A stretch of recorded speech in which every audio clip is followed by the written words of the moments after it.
People deluded, I'm back again, and all of those sort of things. I hope you're all doing well and safe. I hope you're all in good spirits. I hope you're doing as well as I am. I'm in great spirits. I'm in fantastic spirits. I've got my smoothie there, a bit of coffee overdrive as well. But I've been smashing through the day and all the goals and aspirations I have for this week and the daily tasks I have. So I hope you're all doing that. I hope, with it being Wednesday and the halfway point, tomorrow of the week, I hope you're all doing what you need to do. So I'm well and safe, like I said, or should have better yet said, good morning to those of you in the UK. Good morning, good afternoon, good evening, and obviously good night, depending on who you are, wherever you are. It's international break. There's F4 to speak about, really and truly. But as an Arsenal fan, I know a lot of you are still thinking about Odegaard and AUBAMEYANG and PARTEY and this guy and that guy and ARTETA.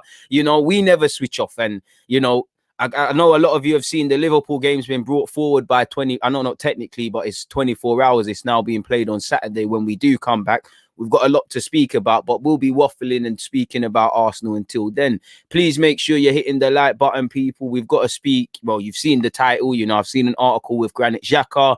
I don't want to touch on AUBAMEYANG again, but I want to touch on AUBAMEYANG again. I've seen Arteta's in whatnot, and there isn't much in it, but there's something to speak on. And as we're going on, of course, people, I'll offer my opinions on what you guys have to say throughout. Please make sure you're hitting the like buttons, you're offering your opinions, you're doing whatever, man. This is an interactive show, and them things there, nobody's right, nobody's wrong. Football is a funny old game of opinions, and football is the only thing that people can't understand just being wrong or a different opinion. It brings out the childish, I'd say, emotions in people, really and truly. Such is this sport. It's the only sport you see grown man moving mad. 26 likes, 29 of you locked in. So we're off to a great start, a fantastic start. Before we crack on with what we have to crack on with and all of those sort of things, people, I need to fix up some of my stuff, because instead of actually preparing, I was out here listening to Vibes Cartel and them thing there. Obviously, for those of you who care about youth content, under 23s and under 18s reviews are coming out soon. Loan report tomorrow. The grind don't stop, and I don't stop. So yeah, let me just, me, I need to clarify with the timestamps.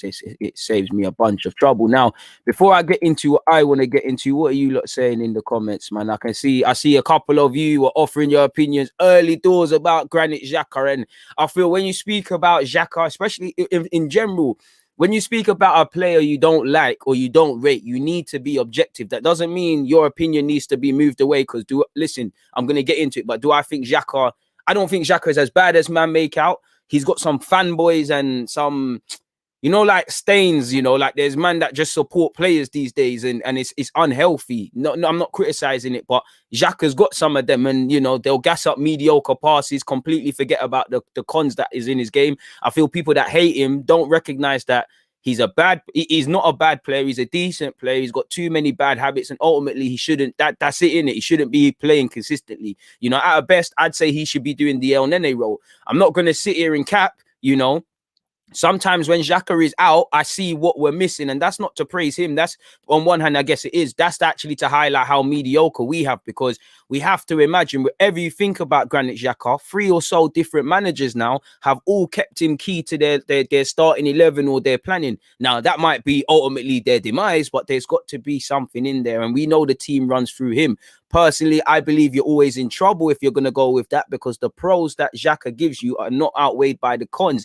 Like you saw against Burnley, Leicester, people are making mistakes. And when you've got Xhaka and you've got a bunch of other players like that, it's a problem. But I still think you have to remain objective. I do like his mentality. I do like his skill. I don't think he's a bad player. I just think he's not quite good enough. And over a 38 game period, I don't know what you're getting. And I'm not going to lie, spoiler alert, to a degree, I do agree with him that he, when you're these Xhakas and these Bellerins, we know they're not good enough to be main starters if we want to do what we want to do. But let's be real. Let's keep it trill, people. There are scapegoating. Sometimes Xhaka has actually played all right or not been the worst on the field, and all you hear is Xhaka, Xhaka, Xhaka. It was a bit like Willian a few weeks ago in that, Willian isn't good enough for Arsenal Football Club. Shout out to him. He's turned his form around and all of those sort of things, people. But he isn't good enough. But sometimes man are saying Willian. And if he was watching that 90 minutes, it's not a Willian thing. So I'm not a fan of scapegoating. I'm not a fan of agendas. I'm a fan of calling it true. If you think Xhaka is not a good footballer for Arsenal, I can't disagree with that. But when you make out that he is the single reason we're in this mess, it's not true. He might have contributed to it. He might highlight the mediocre recruitment with him. I think, I don't think Xhaka's as bad as man make out, but the facts are Granit Xhaka's been here for 3-4 years, to put it nicely, maybe even 5 now, and we're still debating, man. There's bare players like that at our club, so I don't think he's levels in it. And I do think it is woe is me and all of these sort of things, but we'll get into it, man. We'll get into it, man. We'll get into it. As you lot have got the fire in me started, man. I'm seeing you lot active in the comments, man. Opinionated Guna, we're gonna get onto Aubameyang soon, but you said, bro, long story short, Aubameyang is not captain material. He's just a good personality. There's a big difference. And I would say as well, people need to stop, myself included, stop beating your chest and bashing Aubameyang because he's not the captain. You don't necessarily believe he is, but Aubameyang is something we're going to get onto. M is saying Xhaka deliberately makes himself a target with his performances. Xhaka is nothing but an ish footballer. Omar said you are targeted because you ain't good enough, Granit. It's pretty simple. I thought Omar would have had the crudest comment out of everything, people. Which is quite crazy. M is saying, big man thing, this guy is always whining. He's a grown man. Sounds like a 10-year-old. Simply fixed to not get targeted. Play better. RJ, big up RJ, saying, come on, Xhaka, what do you mean deliberately targeted by critics?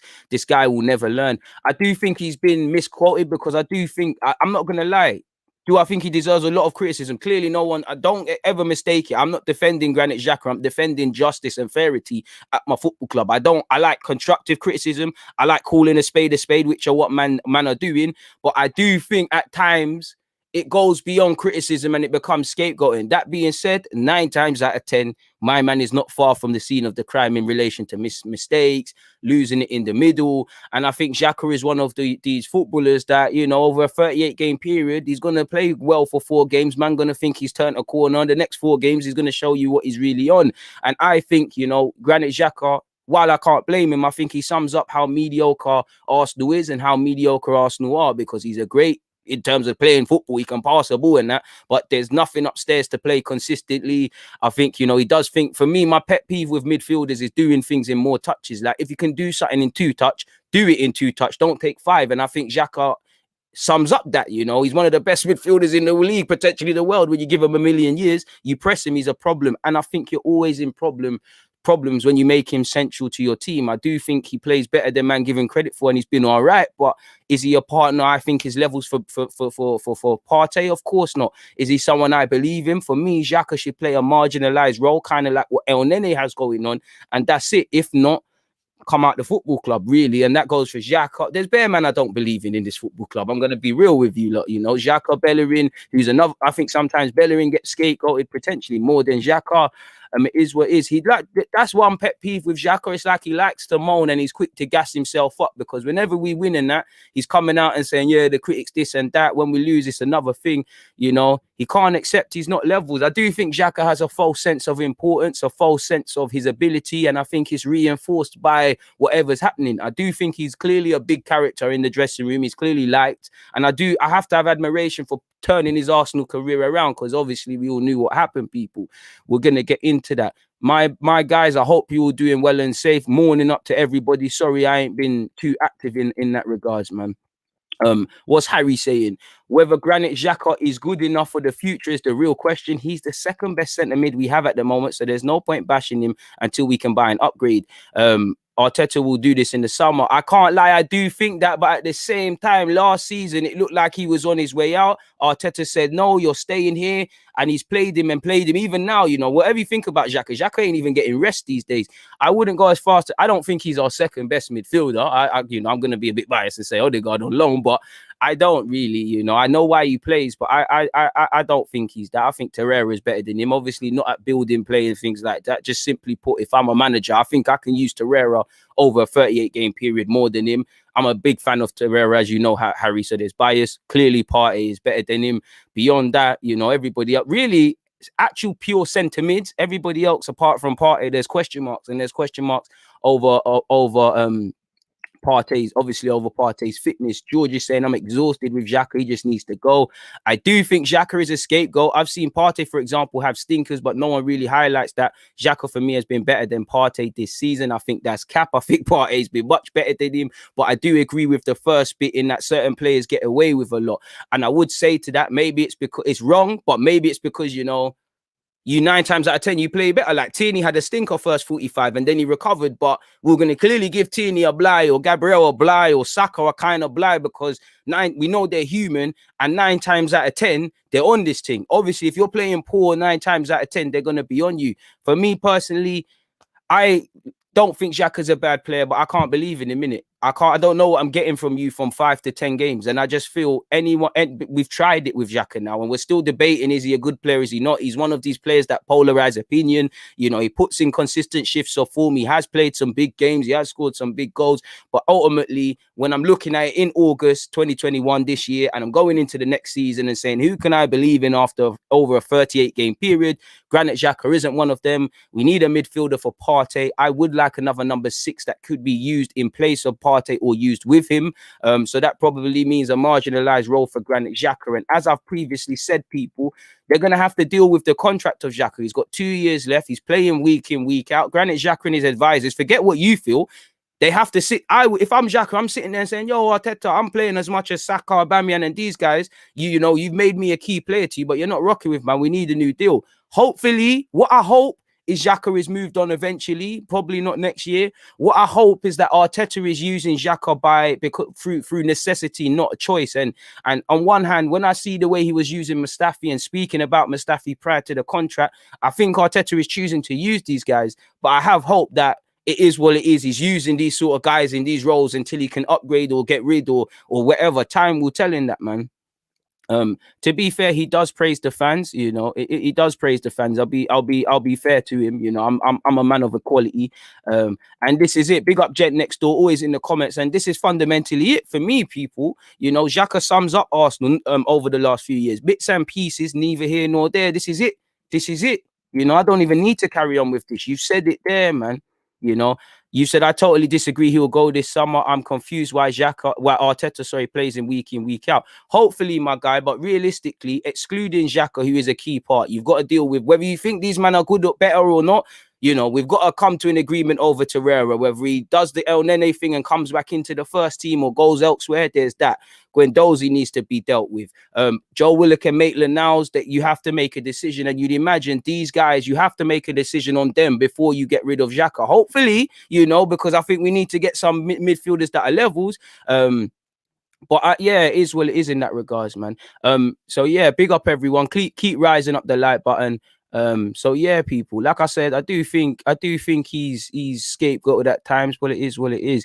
Joanna said Tierney should be captain. That's a very good shout, and that's something I agree with. But you see the captain stuff, Joanne, we're gonna get into that in a second. We're gonna let's go over Xhaka. You lot have got the creative juices flowing. I ain't finished waffling about Xhaka.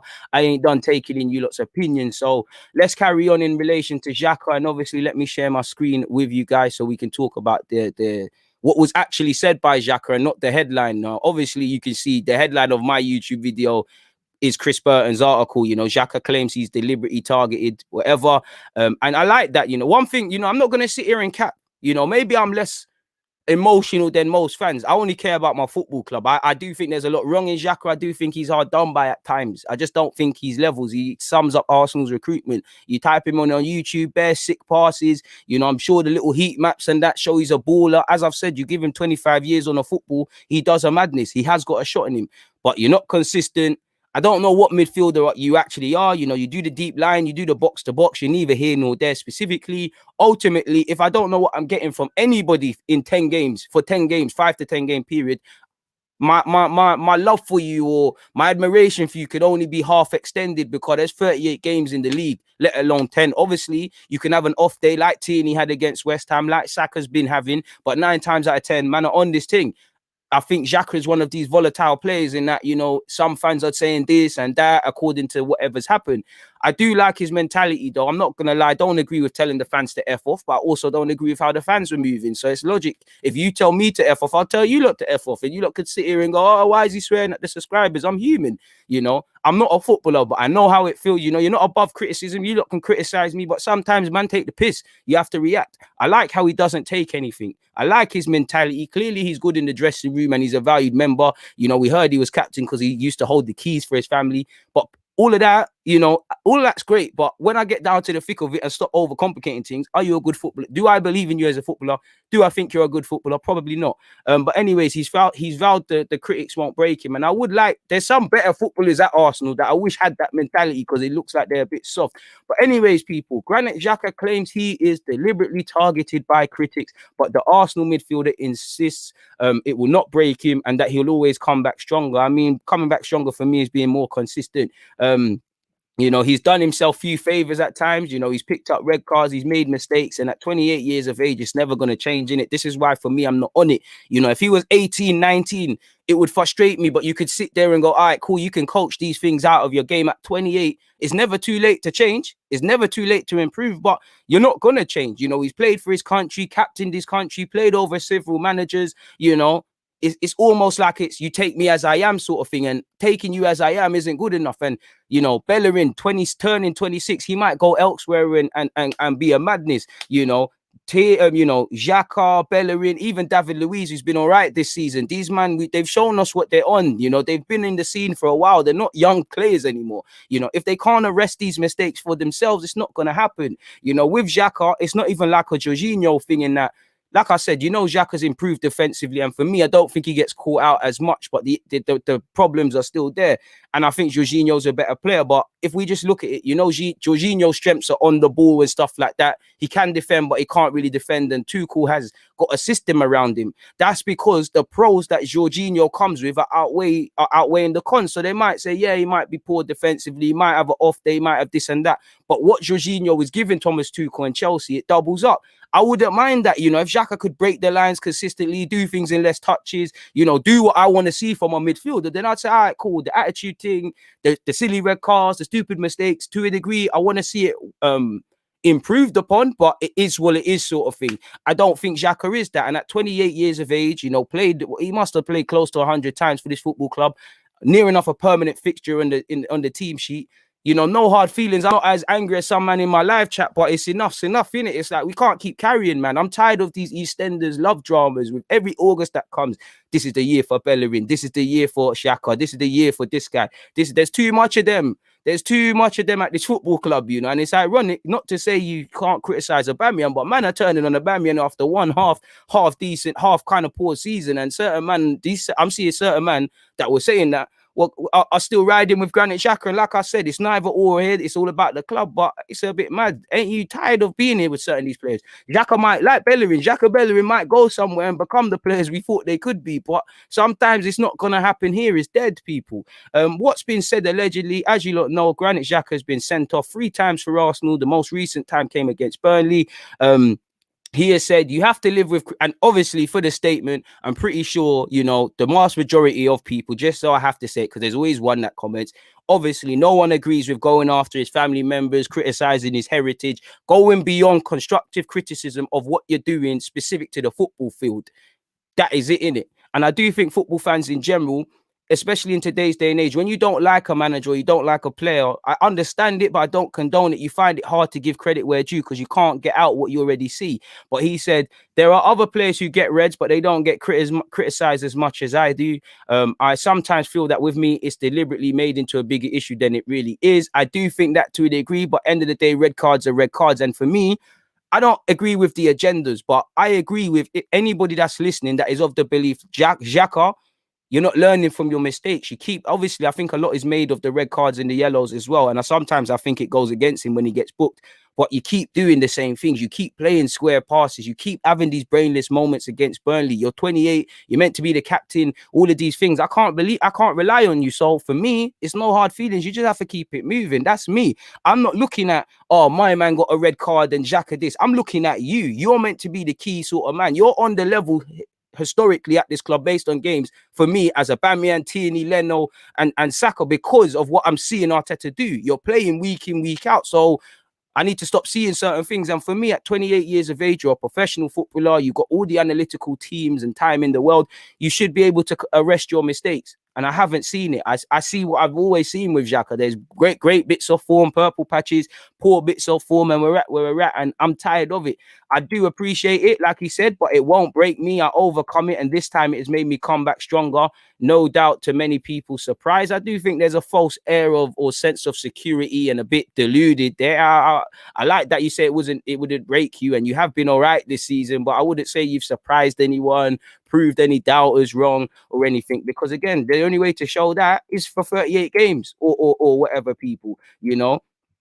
This season, people, he's been booked 8 times. I'm not one for the yellow cards in it because you're a midfielder, but you've played 36 times and, you know, we don't know what we're getting. I'm sure if we was to look back at that 36 times, there's games like against Chelsea, unplayable. I'm sure United the same. But then you got the Leicesters where we turned it around. You got the Burnleys. I'm sure, you know, you weren't alone because I think Partey wasn't the best either. But against Spurs, the game we lost at their place, people.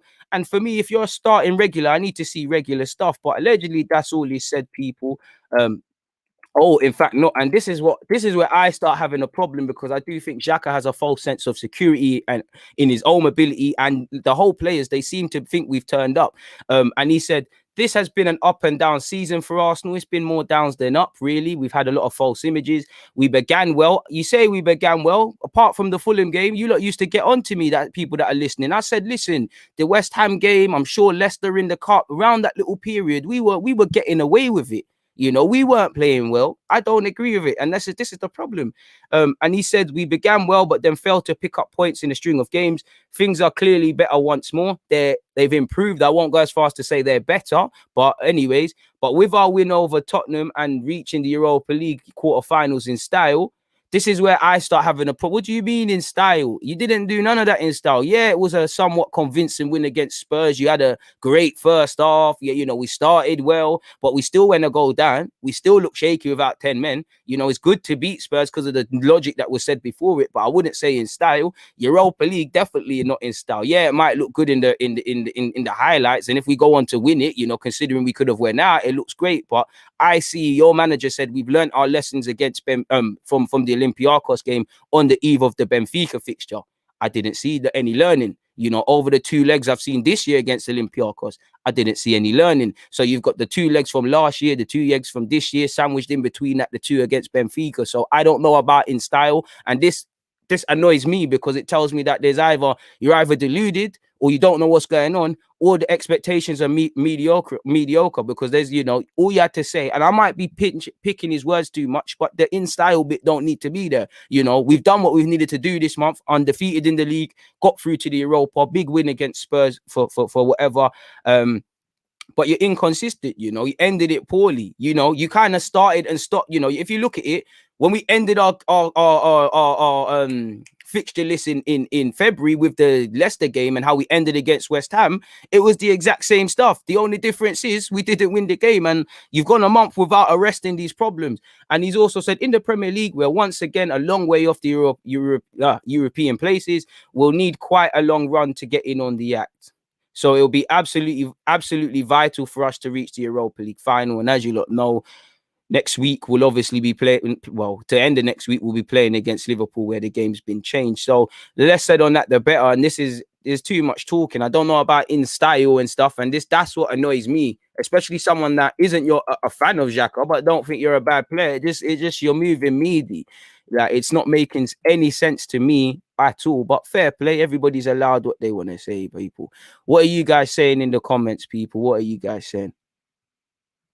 Young Mizzy, big up yourself. Ceballos, correct me if I'm wrong, but he's fairly young too. Also, he's on loan from Real Madrid, so you won't be on him like that. He hasn't done enough, and I don't think he should be kept permanently. But yeah, man, he's not our player. Much like Odegaard, we can talk about Odegaard till we're blue in the face. We can see all the articles, but he's not our player.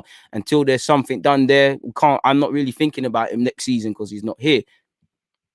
River Wilder said, Morning, DG. Not in work due to health, so this is a good pick me up. My guy, first and foremost, get to better health. And I'm sure I speak for everybody in the live chat when I say, you know, we're wishing you on the mend. But lovely to see you're tuned in. Hopefully you return to better health in the not too distant future, my guy.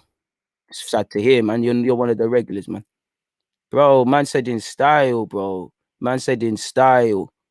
Of course, the comments apply to everybody, but I'm speaking about the man in relation to Xhaka and Thomas from Norway. With all respect, I think you're not listening to me, my guy, because what did I've literally answered that. I literally said, I think Xhaka is scapegoated. So I don't know if you're just summing up a point you wanted to make, but whatever, my guy. Moving on from that. Bro, I don't know about in style, and I can't lie. Bear man keeps saying things like that at this football club, and that's what annoys me, people, man. That's what annoys me because it's not making sense. No, Harry, I don't think that's what comes from him. I like Xhaka's confidence. I actually think Xhaka's mentality, apart from when he takes it over the top, I like his mentality. He doesn't take stuff. He's not soft. You know, he's whether it goes right or wrong. One thing I'll give him is he puts on a face. He faces the music. My problem's just with Xhaka is I don't think your levels. That's it for me. I just don't think you're consistent enough. I just don't think your levels. I just think it's very mediocre. And I think his fanboys at this football club, it is what it is, you know. This is where people forget Arsenal, what is meant to be a midfielder. We're at a football club where fans wet their pants for all touch videos and all of those sort of things when we have the occasional big win. It's dead, man. Xhaka will stay as a squad player. You know, if I'm all for Xhaka having a marginalized role, that's it for me, man. Sarah has said, no, Xhaka, nobody hates or dislikes you, but as an Arsenal fan, you're not what we need. I disagree with that. I do think he has haters. Ellie, I think he does, but there's a difference between criticisms and scapegoating, in my opinion, man. Yeah, it's Shaka's club right now. That's probably why we're not in the top 4. Thomas, you're getting blocked, man. You're being stupid. Ain't no one got time for that, man. This is it, man. And I don't agree with that as well. Certain man want to see some nonsense as well. Some young G's where just throwing it. And these same young players, they bang on about playing. They'll feed them to the wolves. It's silly. But I don't think, I'm not a Xhaka hater. I'm not a Xhaka hater. I just don't think your levels. Like, if it is what it is. If that's a crime, let it be a crime, man. Let it be a crime. But that's it in relation to Granit Xhaka. Please make sure you're hitting the like button, people. Please make sure you're hitting the like button. Bro, I don't believe that, but I don't believe that, but if he is, it's probably because by default he's played the most games.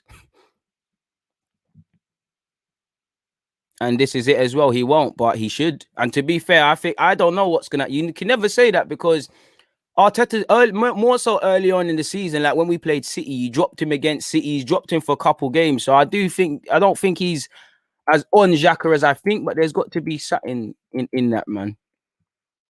Oh, they don't want it. There's bare reasons for Arsenal's inconsistencies. It could be the recruitment, the lack of mentality from those at the top. But in short, specific to the players that are there, they don't want it hard enough. Every one of those players, I'm sure some of them want it as much as I'm calling for it. They don't want it. Whether that's top 4, improving the season, being consistent, they don't want it because some of them have been doing this for years, and we've been going on the same theme. They don't want it enough. They don't want to be successful as much as they want to breathe. It is what it is, bro. Bring something positive to talk about. This isn't positive or negative. This is what's in the news. This is my channel. In relation to my channel, we're going to speak about everything, really. Mike, you can agree with that. I don't believe he's been better than Partey this season at all. Ceballos and El Nene, I agree with that. Ceballos has probably been the worst out of all of them, if I'm honest. El Nene is what it is, man. But on that note, I fully don't agree with that. I do think Partey is at times nobody's spoken about it, but I definitely don't believe that. Really don't believe that. But everybody's allowed that, man. And this is it, Melanie. This is my point, you know. There's nothing wrong with being a objective. You know, he ain't a bad player, but it's not every time we have a bad game that it's on him. And it does feel like that as Arsenal fans. There's just certain players that are going to get a problem. There's going to be a problem with. But it is what it is. Enough about Granit Xhaka, though. It's quite boring speaking about Xhaka. And let's get on to Pierre-Emerick Aubameyang now. For what it's worth in relation to Pierre-Emerick Aubameyang, people, first things first.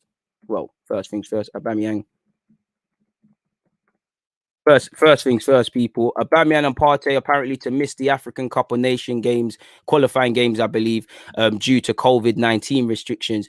Arsenal striker Pierre-Emerick Aubameyang and Partey will miss one of their respective is it Africa Cup of Nations or African Cup of Nations? But Cup of Nations qualifying campaigns due to the restrictions, people. As you lot know, we're on a 2-week break, and they've gone on to say, people, Aubameyang has been selected by Gabon, who will host DR Congo before a trip to face Angola. However, Auba will only be available for the home fixture due to travel restrictions relating to Angola. Thomas Partey has been selected in the Ghana squad for their games against South Africa and them, man. However, Thomas will only be available for the home fixture due to traveling restrictions relating to South Africa. So make of that what you will. But in relation to Aubameyang and him being a bad captain or a good captain, now, for what it's worth, people, I think he's not my captain sort of thing. My captain is a Tierney, somebody like that. I don't think Xhaka should be the captain, but I think Xhaka, from what I see, carries on more like I want as a captain to do. But that being said, do I think Aubameyang's a bad captain? No. Obviously, you could say yes, because you've heard rumors of being late and all of these sort of things. But I do think people, it needs to be objective. I asked you lot on Twitter, and I'm not criticizing it. I'm genuinely seeking knowledge. Like, can somebody rise up some hardcore evidence as to why he's not a good captain? Not you think hardcore problems, and I don't think you can. He's not my captain. I'm not really one for the lead by example things, but when he's scoring goals, when he was playing left wing and being 30 odd, and his contract was in problems, and Arsenal were doing woeful, people said that he was a great captain. When he's giving penalties last season to people who are out of form, man are saying that he's a great captain. I do think he gets 10 times as angry as people make out. You do hear things about him telling the players when they need to say something. So I don't think he should be the captain, but there's no evidence to suggest he's a bad captain. Obviously, with the late stuff, there's no way of denying that.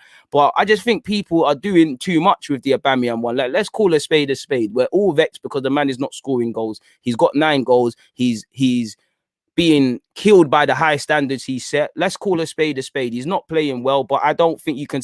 I hate when I start seeing man questioning attitude and all of these sort of things. You weren't saying that. Like, I'm not saying man are wrong. As you lot see, I'm not defending Aubameyang, because you can't be defended. You shouldn't have played for me in that game. I would like to hear my captain a bit more in the post games. I don't care.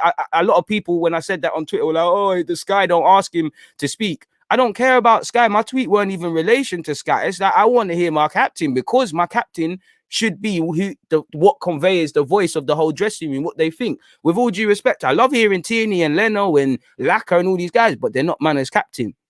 And I think Aubameyang, clearly, if Aubameyang wasn't a good enough captain, Arteta would probably rub him out. But then again, I could, could say certain things for some of the other decisions. I just would like to see some hardcore evidence as to why Aubameyang isn't a good captain. Just hardcore evidence. Not what you think, that he doesn't moan at refs and all of these things. Because, well, once again, my captain for me is Tierney.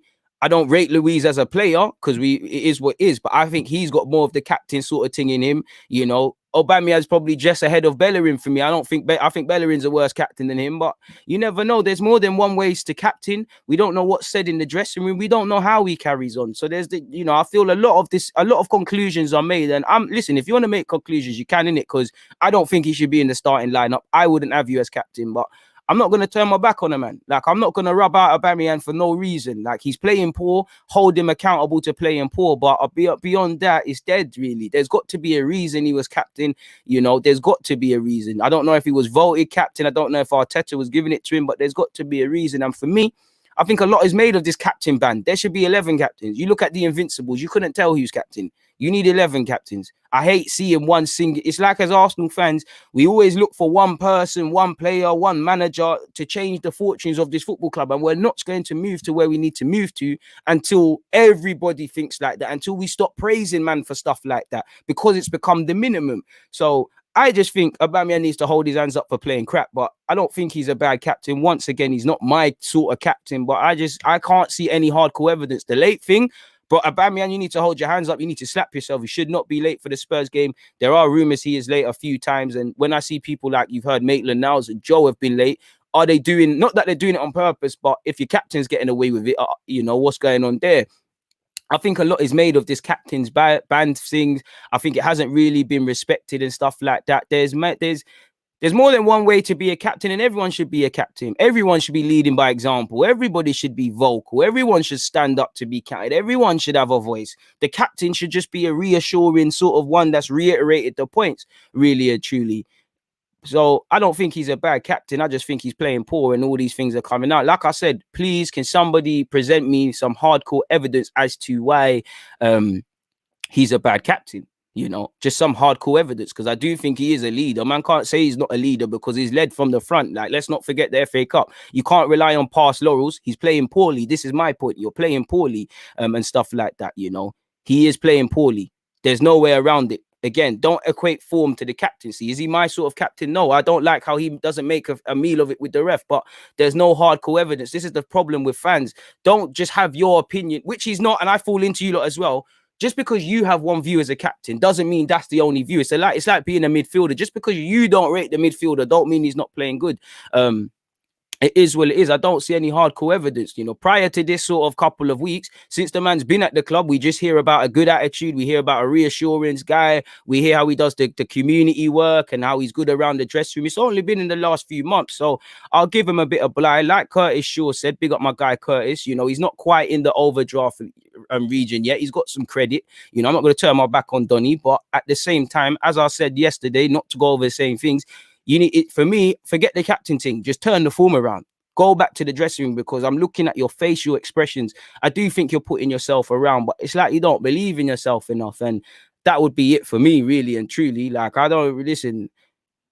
Let's be real, this captain thing, way before Aubameyang or Xhaka or Bellerin, it's been a joke at this football club. It's passed around more than a Jezzy. Like, it's dead, people, you know. Zoots are passed around more than our captaincy. It's ridiculous how it's treated, and I think there'll be a lot of respect on the captaincy if everybody just led by example, sort of thing, you know. I think the beginning of the end for the captaincy at Arsenal was when we was just, do you remember the point? I'm sure we gave it to Cesc, we gave it to Van Persie. It just seemed to be whoever is leaving this football club, you know, that's our last little thing. And I'm seeing Mustafi hold it in the Emirates, in the Europa League. Like, it's like I said, the captain's ban shouldn't mean much beyond, yo, all right, cool, it is what it is.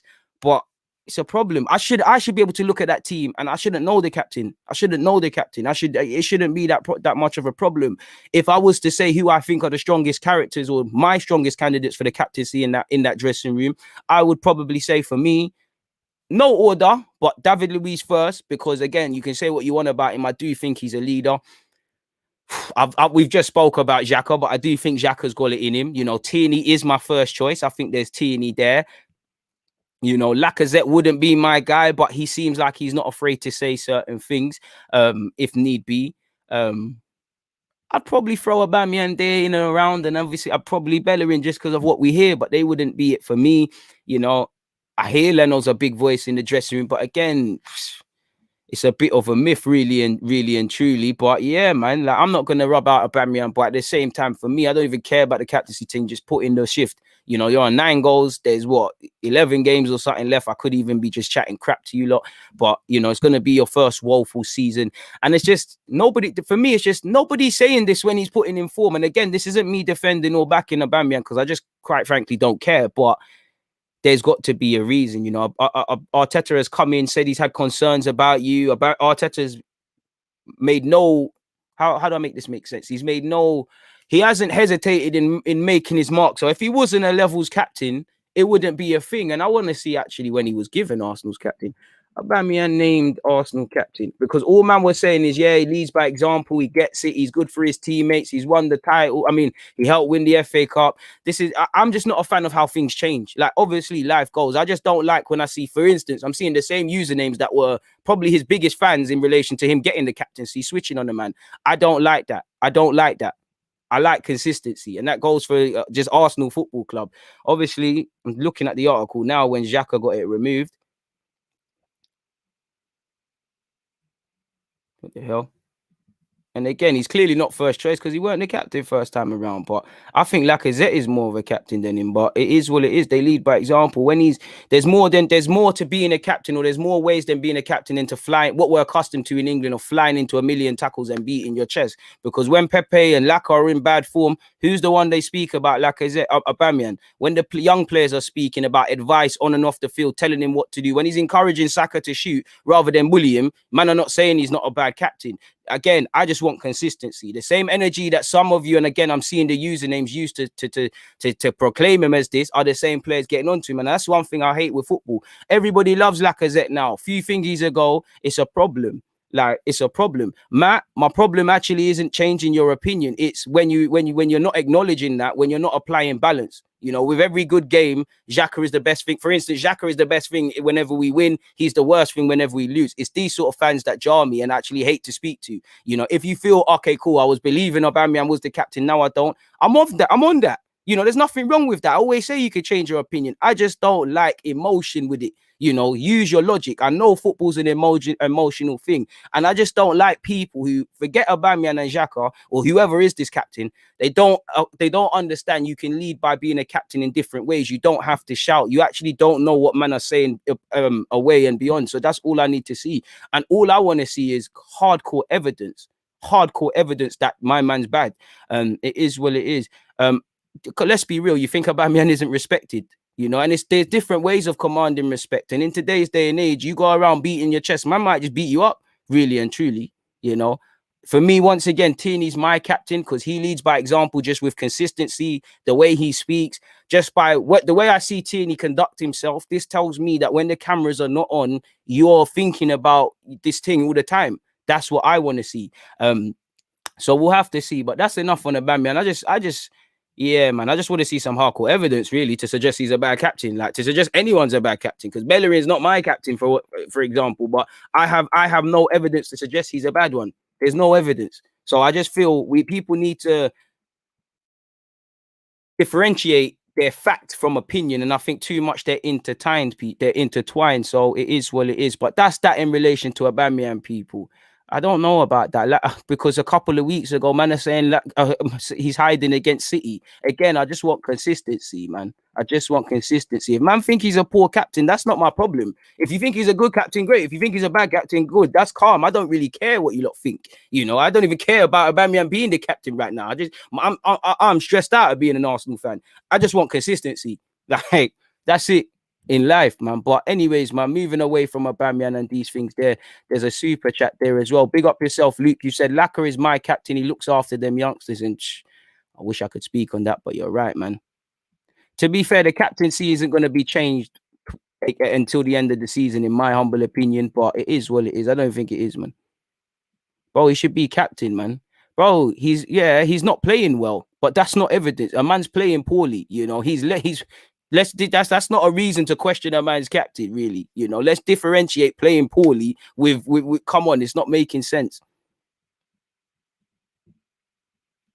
No, because there's been hardcore evidence in several other things we've spoken about. But again, and that's my point, opinionated Guna, in that if it is going to be subjective, you need to keep some sort of logic and say, okay, this is what I wholeheartedly believe, but it could be this, or there's an element of I actually don't know. So this is it. Like I said, especially in a game like football, when there's emotion so high, people can't differentiate fact from opinion. And even my opinion, like I've said, my opinion isn't fact. You lot's opinion isn't fact. They're all different. Nobody's right or wrong. That's it. I just want man to acknowledge that. That's it. But moving away from Aubameyang, no more questions on Aubameyang. Bro, I read your super chat, bro. What's your problem, Luke? Love for the super chat, but again, I'm not always looking at the screen. I'm talking to this thing, man. You know, allow man. Who do you think we should buy in the summer? A centre mid, a right back? But yeah, enough of the captaincy crap. I'm not talking about the captaincy crap anymore, man. Let's move on. It's boring. It is what it is, man. I appreciate everybody's comments though. Input's been amazing, and stuff like that. Please make sure you hit the like button, people.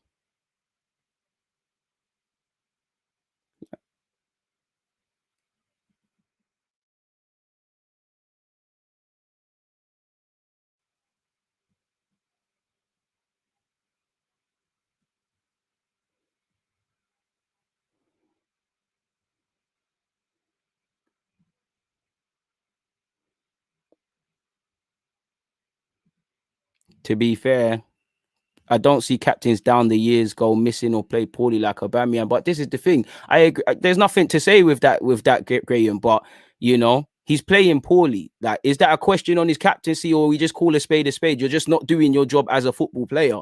Is that down to being a captaincy? When I hear talk about body language, the body language thing always does me, especially in this country, because again, beating off your chest doesn't mean you're doing anything. It doesn't mean you're doing anything.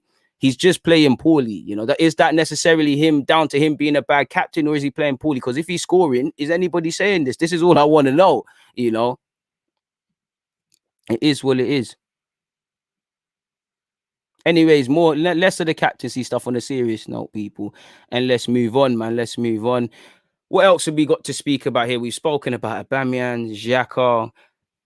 Mikel Arteta has barely been at Arsenal 2 seconds, people, but I'm sure, as you lot can see, Mikel Arteta is open to PSG move, but eye success with Arsenal. We all know he's a former PSG man, and I'm pretty sure. Sorry, people, and I'm pretty sure. Just common logic, I'm sure he would. Do you know what? I'm sure his career could be quite mad, because I don't think it's always going to be a former club thing, but I definitely see Arteta managing in Spain one day. He's a Spaniard. Why wouldn't you want to manage there? You didn't even get to play for your country. So maybe there's that thing there. I do think he wants to achieve success with Arsenal. Bro, Pochettino's at PSG, but I do think the PSG one, you never know. Could he do if Carlo was to leave and Arsenal keep moving like this, and the higher ups at Everton said, a team that tried to get him said, yo, listen, come to our bit. Forgetting he's an Everton man, he's more of an Everton legend than he is an Arsenal legend. I can't talk on Everton because I don't know their stuff, but I do think there's a lot of interesting moves, even potentially in Scotland. I don't think he'll go there, but he's been with Rangers. There's a lot of interesting things with Arteta, what he could do, and he's a young man, and it's interesting for me seeing, I'm at that weird little stage now, 25 years of age now, where we're starting to see players, or I'm starting to see players whose whole careers I've watched and now turning into managers. Wayne Rooney, Mikel Arteta, not so much, but, I'm seeing ex-players like Pirlo, Xavi Alonso. I'm sure he's getting a job in Germany in June. I could be wrong. We're seeing these ex-players start to do this thing now. So that's the way the game's going. But as you lot can see, Mikel Arteta has left the door open for a move to PSG. Let's just scroll down and see what my man said. I love Paris. I have very good memories from over there. It was my first club as a professional. The club is always in my heart. You never know, but I have a lot of work to do here at Arsenal. Fair play. Okay, that's a bit of a overkill. What's the word, people? Where it's a dream seller. That's it.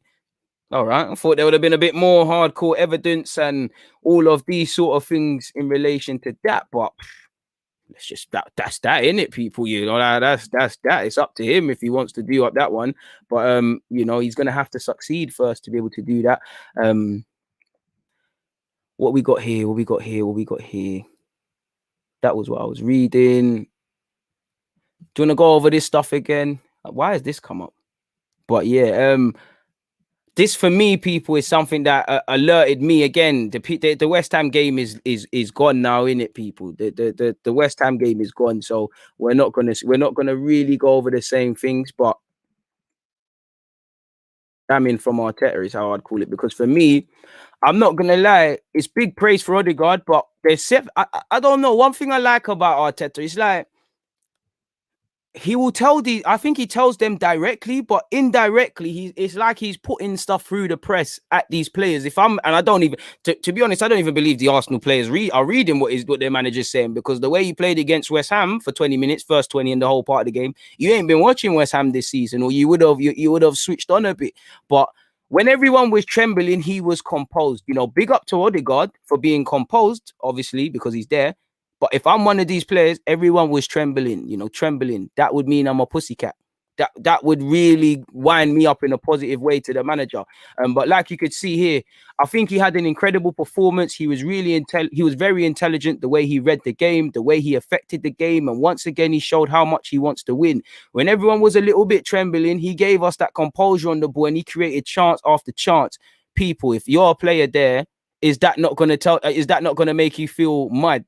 Is that not going to make you feel mad? If my manager said I was trembling, it's a madness. You know, that would make me fix up. And this is, and I'm not disagreeing with it. 100% agree with that. But this is another case of when I believe, if you go and read a lot of Arteta's post-game comments, it's like he's indirectly voicing his frustrations with these players in the press. And I think one thing for all Arteta's criticism, people, I think he's tried everything. I think he's tried the whole, I know the man management and the game management, there's stuff to be said, but I think he's tried the whole protecting from the press, indirectly, like today, getting at them, feeding some of these players to the wolves, like we've seen with Bellerin and Maitland-Niles, how he spoke about them in training or what they're doing and all of these things. I think he's tried everything to get a reaction from certain players or the players collectively, and it's just not happened, innit, people?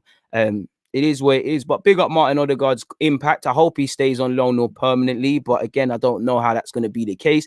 But he said, I love talented and creative players that are all the time are willing to take that ball and make things happen, that are mobile and also hardworking. And he's one of them, which, you know, again, the hard work isn't going to mean, you know, the ability is not going to mean much if you ain't got the tenacity and the bravery to go with it. And I think in the last few weeks, I think Odegaard, the penny's dropped in that, okay, cool, now I'm here to show my thing. Sometimes he's played within himself, looked a bit scared, like against City, and other times he's shown his quality in patches. But in literally the last few games, obviously against West Ham, Leicester, the Europa League campaign, Spurs, he's really taking it up a level and he's shining. You know, I know you've got, I'm not impressed with technical ability. Of course, I'll sing your name to the rooftops, but it doesn't impress me. You know, you're at Real Madrid. I expect you to have technical level. I expect you to be good. That's why you're there. That's why you're there from 16. It's a bit like Ceballos. When you came here, I know you're technically good, but the difference with Odegaard and Ceballos now, and again, it's still early in Odegaard's career,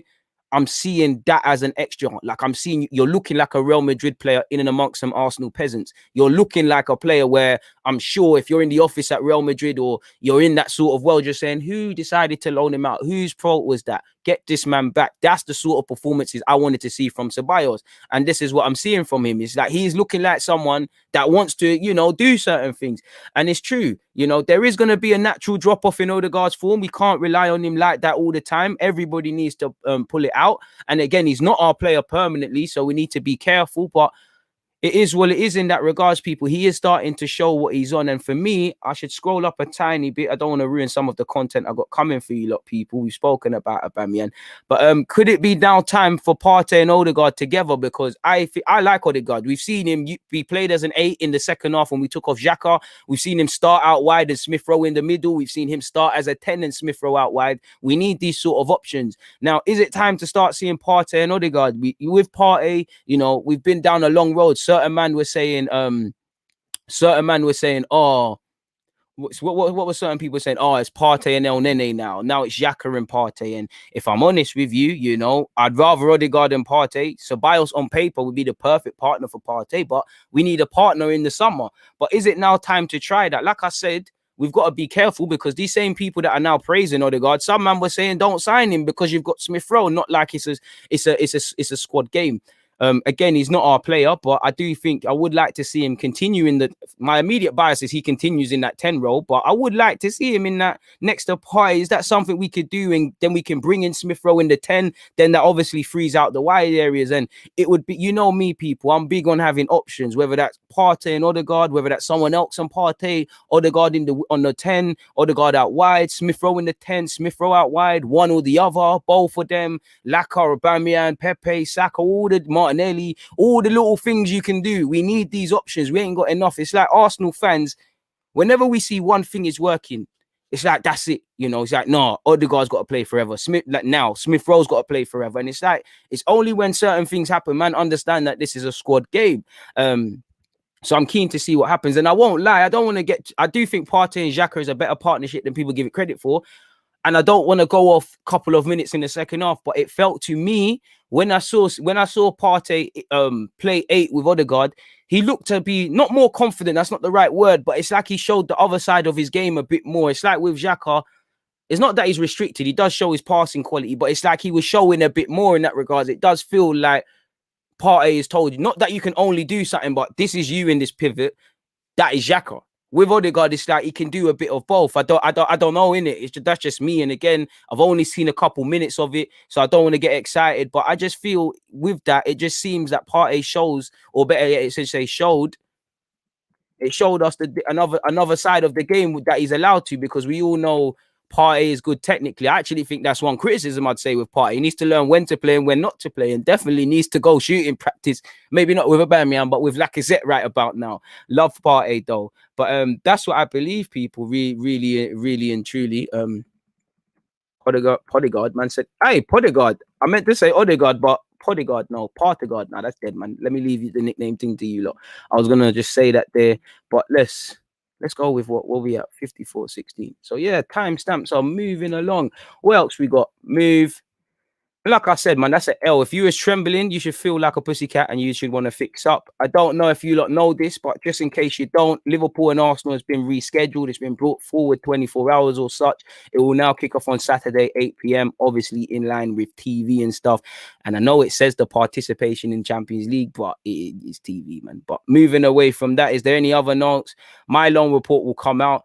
You know what, I've just mentioned Partey, and nothing to do with Partey, but this is my concern as an Arsenal fan, people. Like, this is it as an Arsenal fan. It's like, you know, when I say to you lot, when I sit here and I say to you lot, these Arteta shouldn't have to tell them the mistakes they're making. They've got all the analytical teams, they've got this, that, and the other. This is where I have a problem, because it's not Partey. I'm not attacking Partey. I'm attacking the culture, because after the game, you know, Bellerin played no part of the game, but it's just to, you know, Bellerin, Xhaka, Tierney, Partey, AUBAMEYANG, Laka, bare players will come out and say what we need to stop doing, what we have done. Leno, even Leno's been putting in dead performances, and how many times have you seen him speak in the last couple of days? My problem is, you see how I speak to you about they need to learn, you know, they need to watch games, they need to know their own problems. The manager can't tell you everything. They clearly know what they're doing right and wrong. So why can't they arrest this between themselves? Why can't they police themselves? If we just look at Partey, he's saying what we all know and what these players already know. He said, I think we could have done better from the beginning. You know, how many times have we seen that? And this isn't me being frustrated at Partey. This is me being frustrated at the club. How many times do you know in the Premier League how costly it's been not to win the first 20 minutes, not to turn up for the first 20 minutes? They did dominate from the beginning and we were completely lost. You know, they did come out strong. They did overload us on the flanks, which we knew was going to happen. We knew they were strong with crossing. You know, we know not to allow them time to cross. And are we surprised where it's hurt us a lot? You know, we made sure we blocked some crosses in the second half. We did show our plan, but we shouldn't need to get to that, because sometimes it doesn't bang. Sometimes we get away with it, like against Leicester, or you have moments like this, you know. Sometimes you don't get back into the games, like against Burnley. You know, a lot of the games where we've won, lost, or drawn have all been because of the same things. We stuck to our plan. I mean, Lacazette denies that, but we stuck to our plan. We know how to hurt them. We went all out, and everyone was fighting as a team. I think the spirit was high after we conceded 3 goals. Partey, I would say, why do you have to get to that point to want to wake up? And he said, I think we have to learn from all these mistakes. We have to know when we have to go out strong, when we have to dominate from the beginning. It's something in the Premier League to start winning from the beginning to be in the top. You have to start and end well. And, you know, bro, Partey will say that. A next man will say that in the next game, and we might win. And then the F3 is going to start again. So who said that? I hope that was a player who said, oh, Arteta said this, you know, and he's right, because they did look shaky, you know. And what have they said? What has Arteta said? It's incredible. I've seen that before. I see them train. I tell you all the time the same thing. I see them train. I see them behave. The togetherness, the spirit, and the atmosphere they are creating among themselves and staff. I can't lie. Funny enough, I do think there's something building here at Arsenal, but we're 9th. And I think, like I said in my last live stream, I don't know what it is, but that small little thing I think is being built is being swallowed by all the cons at this football club. But again, I want to hear the players are saying that. He said, even at 3-1, I said we can come back and win the game, because I had this belief, because they really believe. But only when we do things that we can do. And at the end of the game, it's a shame, because we should have scored 6 or 7. Shoulda, woulda, coulda are not facts. We conceded 3, we scored 3, and that sums us up. That sums up why at a point, you know, we had 10 or so wins and 10 or so losses. That sums up where what was the statistic I said last night, people? I did that, and I've clipped up the March review for you guys, and that'll be out later. You know, we had off the top of my head, bro, we had one like something like, let's just say 7 goals scored, 5 goals conceded. I can't be sure, but this isn't sustainable, really. And he said, I'm disappointed on one side because we started the game. And you could only be disappointed, Arteta. I know you got to say a bit of this for the public, but you've been knowing your team can get back in games. You know, they should have arrested this when they effed up against Burnley. Better yet, we're against Leicester. You know, even before that, the Wolves game. You know, you played well. You didn't get something out of it. Mistakes happen. And once again, I'll say it again, and I've said it about a million times. Until these boys understand it's a 90-minute game, we're not going to get anywhere. It doesn't matter if you clocked after 45 minutes to play well, if you did this and that. You have to play well for 90 minutes, people. And until we understand that, it's an absolute myth of this football club going anywhere and doing serious things beyond what you guys already see, people. I don't even know what I should call that. But it is very concerning. Okay, cool. Pardon me. And, you know, away from that, people.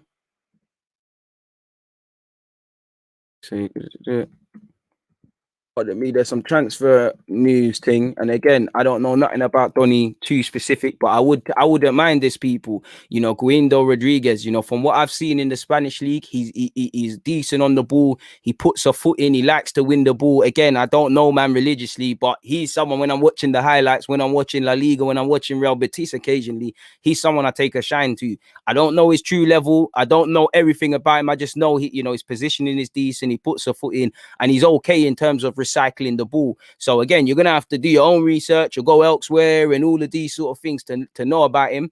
Apparently Real Betis need to sell because they've got financial issues, so that might be a source of this. But as you lot can see here, Arsenal monitoring move for Real Betis midfielder Guindo Rodriguez. According to El Mundo Deportivo, the Gunners have been monitoring the Argentine international midfielder for some time, and Betis are aware of the potential interest. As you lot know, he joined them last January, and he's established himself at the base of the midfield and has been very impressive and consistent. Like I said, I don't know him, but again, if you're watching if you're watching La Liga in the same way, if you're watching the French league, is it Seiko Fofana of Lens? He's having a great season, so everybody's you know about him, and things like that. He's got good pedigree. He's been capped 10 times for Argentina. He's an Argentine that's been in Mexico and obviously lived in Spain. Obviously, he's a Spanish speaker, so that would help him. Obviously, assuming Bellerin is still here. Obviously, Mikel Arteta is here, Aubameyang, and all these things.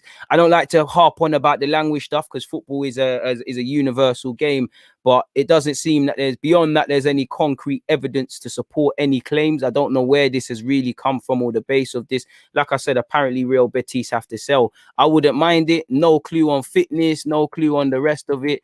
It would be crazy, people. But who knows? Like if we just there's nothing about right. That's the one. 69 million. You got money for that? That's a myth. He's 26, so fair play. 26. Don't think they'll be in a position to ask for that. I wouldn't mind it though, people. I wouldn't mind it though. Apparently, we're prioritizing this. They're gonna want to make a profit on him, and to be fair, quite the profit, really. If they're gonna make, what? How much did the last article say? People 69 or something million, and they spent what 2.5 million on him. It's a bit like Norwich trying to make that money on Buendia. Profit is profit, but it is what it is. To be fair, he's got a 69 million release clause, and he's got a contract to run for the next 3 years. So, the 26-year-old is tied down for a significant period, and he wouldn't go cheaply. If Arsenal do want him, you probably have to offer a decent fee. He's going to come for decent wages as you would at 26. That might be something for him. Now, he's just been at Real Betis, but realistically, the law of the Premier League and maybe earning more money, let's be real, could be something for him, people.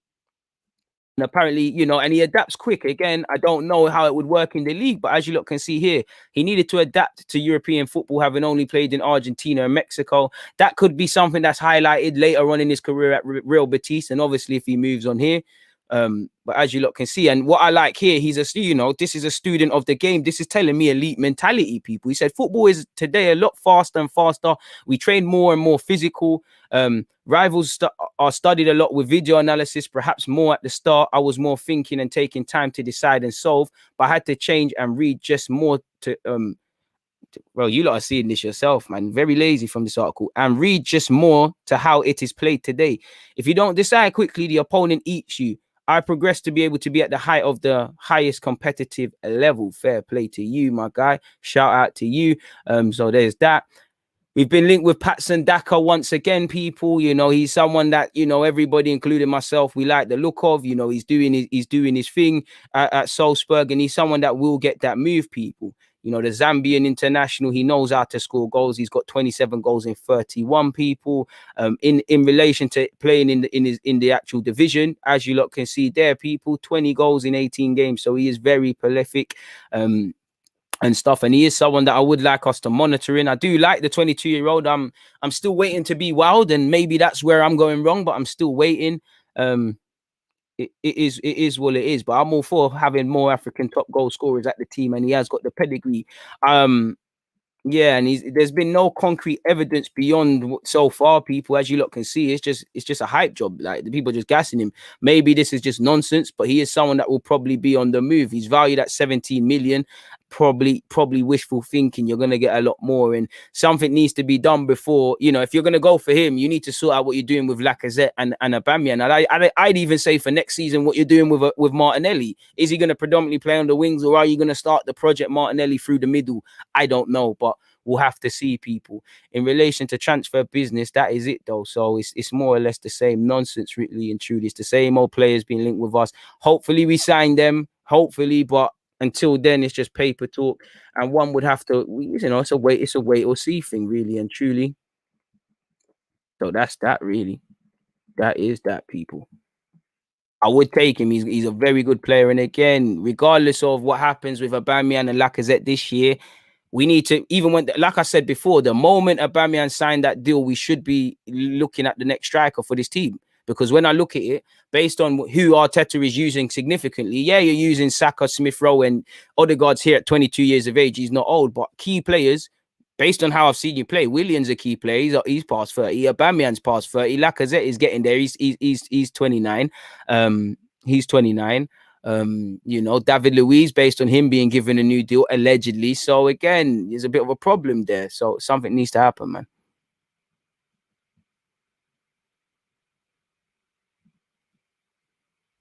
So yeah, it is what it is in that regards, man.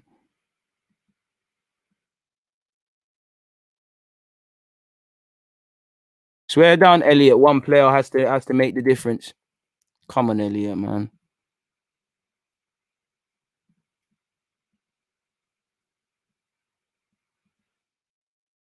Oh, I'm not saying anything. He was on goal.com saying he's open to there. So there's no thinking. Let's just stick to what I'm actually saying or what you read, man. And why was Anderson timed out? Allow that, man.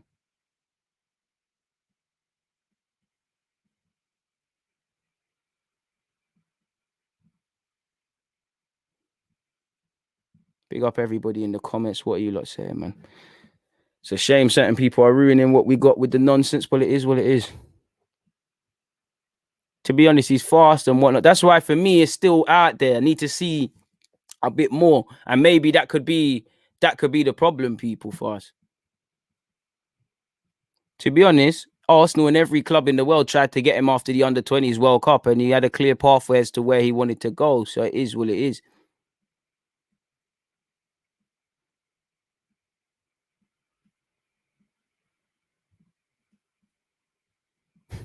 Ask them, man. Shout out Robbie though. Big up you. You said, do you think if UEFA is fully committed to stamping out racism, they should be and give their place to Rangers, and then it's Arsenal versus Rangers? You know, they're not going to give Arsenal a free blind to the competition. They don't. UEFA don't care about racism, bro. UEFA don't give a crap about racism. There's no money to be made in fixing racism. It doesn't affect people. They don't have personal stories of those that it affects. And one of the probably the one individuals, the tokens that are there, is crabs in a bucket mentality. So they ain't got no interest, man. So that's where it is, man. The only way you can do it is getting rid of them. Favorite player in the Arsenal squad? The ones that play good. So you know what the odds. I'd say favorite is Saka because he's hailing. Saka, Martinelli, Tierney, Gabriel, Partey, historically Aubameyang. I like Pepe, Lacazette. You know, everybody's really the usual ones, man. Really and truly, the usual ones. I hope he's looking at right back, because you've probably got 4 players that can play there, and none of them are the number one that I have complete faith over a 38 game period. I don't mind Maitland-Niles at right back, but we probably know that experiment is done. You know, I don't think Bellerin plays bad all the time, but we all know the running soap opera, which is Bellerin in that right back spot. Cedric's coming, and I think people gas up Cedric's performances, but he's done okay. Is he the man to do it long term? Chambers, is he the man to do it long term? And I think, you know, Cedric and Chambers definitely, and to a degree Maitland, they've kind of showed how much Bellerin's regressed, how mediocre Bellerin is, and just how better it is when you, like on Sunday, in our last game, just from Chambers going forward, he's been involved in 3 goals. You know, just from going for a willingness to go forward and able to put in quality balls into the box. We need that. Imagine you actually had a right back you could believe in. You know, so right back's essential, because it will be another season where I'm going into it not really knowing our first choice back 5. So we'll have to see, man. We'll have to see. I appreciate that, my guy, man. I really appreciate that. That's bullshit. I can't lie, Lemon, man. You know, you can scout players, bro. He doesn't need to be a right back to take us to the next level. You just need to be able to defend 1v1, follow your runners, offer something going forward. Scouts, do your job. Can't lie. You can't tell me in 2021 there's no right backs. Maybe not that we can listen. Us as fans with our limited knowledge, we can sit here and say Lamptey, Max Aarons and stuff. But are you telling me that's a reason to not go for a right back? How? There might not be right backs, the top quality ones we can afford, but there's defo things out there. Half of these players that are household names, someone had to do their due diligence on them. So I'm not too sure that makes sense, Lemon. But nonetheless, fair enough, my dude. Saliba's been doing all right. Sadly, he's fighting COVID, or was fighting COVID, so he didn't play in the last game. But we know that's at Arsenal. Apologies for not listening to what you said then, but I didn't understand that, man. Like, because then you're kind of agreeing with what we're on about.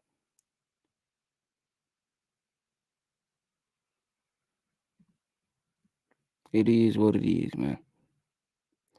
The same as everyone, man. If you're not going to buy a centre middle, 2, definitely a right back, I'd say even a backup left back, then is forget about it, man. I personally would love a centre half as well.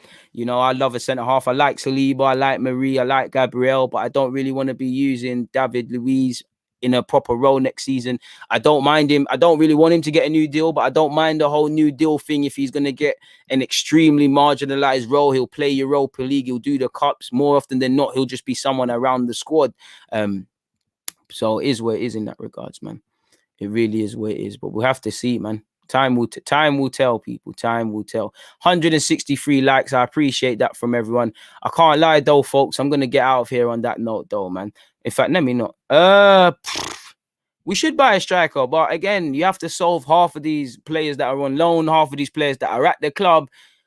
How can you know, striker is the creme de la creme. I do think we need a striker, but should you really be going after a striker when you ain't sorted out your midfield or any of the other roles? Like I always say, if you're buying a house, you're not gonna buy a flat screen TV first. If you ain't, you know, your walls ain't been plastered, your walls ain't even been painted, your walls haven't even been put up. You're not, are you? You know, you're not gonna look at a shower before the basic plumbing's been installed, are you? Like, you gotta do that. Like, we gotta get the basics in order before we start looking at other stuff. You're not getting real money for either of them. You're getting mediocre money off Lacazette and mediocre money off Aubameyang. None are gonna, for me in anyways, get figures that can be reinvested on a proper striker. I just think it's easier said than done. I think he should be eased in. Everybody says he needs to be the main striker until he has that one game where he's ineffective, and then people say whatever. It's a bit like Lacazette, man. We got bigger problems, but I do think, as I've said, I think thingy, man. I do think Arteta wants one, because he's clearly not. He doesn't believe in Aubameyang through the middle full-heartedly. He doesn't believe Lacazette might be in form, but he does not believe in Lacazette wholeheartedly. Barely starts really. You know, Martinelli, I hope he gets that opportunity, but and I don't really know where he sees him in that regards. Because I just read by the minutes, but it is what it is, man. We'll have to see, man. We'll have to see. But yeah, man, I'm going to get out of here. Love to everybody that's tuned in. On that note, people deluded, I'm out. Please make sure you hit the like button if you haven't already.